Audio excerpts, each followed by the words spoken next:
Hoy, good day mga kamots. Welcome back again to our YouTube channel. So today mga kamots, samahan nyo ako. Mag-install tayo kay Honda RS125Fi natin, or si Blade, no?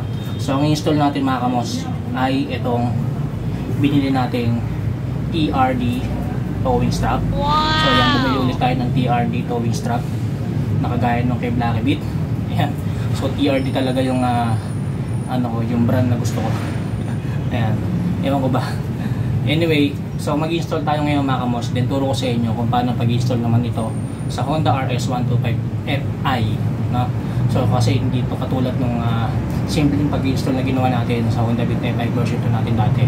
So ito medyo magkakaroon lang tayo ng konting gagawin para ma-fit natin tong towing strap na to kay Honda RS125Fi. So wag na natin patagalin pa yan mga kamots. Simulan na natin.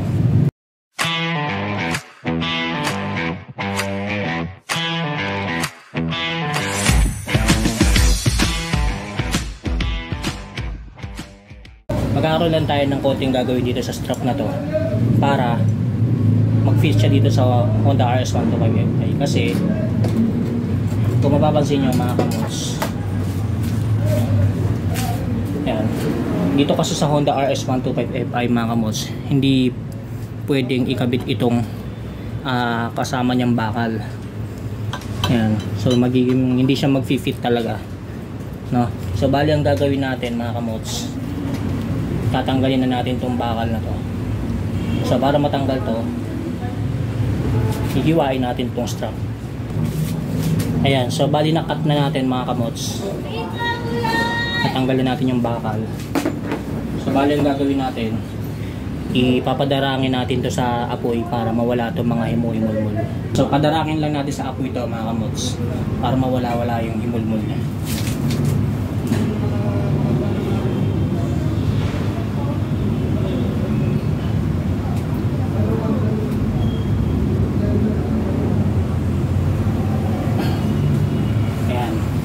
So okay na yan mga kamots. So bali ang gagawin na natin, isusukatin na natin siya doon sa motor natin. So bali tatapat lang natin siya dyan. Then susukatin natin mga kamots, mamarkahan natin ng pentel pen yung ito.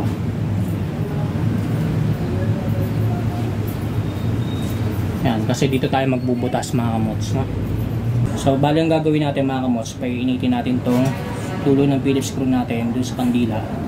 Then yun yung gagamitin natin pambutas dito. Ayan.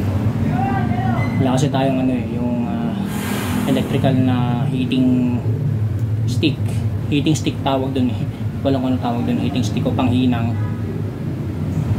para pambutas dito. So wala tayong ganun. So mag-i-improvise na lang tayo. So painitin lang natin to, then butasin na natin to. Alright, so yan mga kamots, bali na butasan na natin yung towing strap natin at TRD. Bali ang ginamit lang natin mga kamots, yung pinainit natin screwdriver sa may kandila. Wala kasi tayong panghinang, so yun lang ginawa nating improvise na para mabutasan natin tong towing strap natin. So bali ang gagawin natin mga kamots, ikakabit na natin siya sa motor natin. So para makabit yan, kailangan natin baklasin tong handlebar, magkabilaan yan. So yan, bali natanggal na natin mga kamots yung bolts ng handlebar natin. So bali gagawin natin ganyan. Ganyan lang natin siya.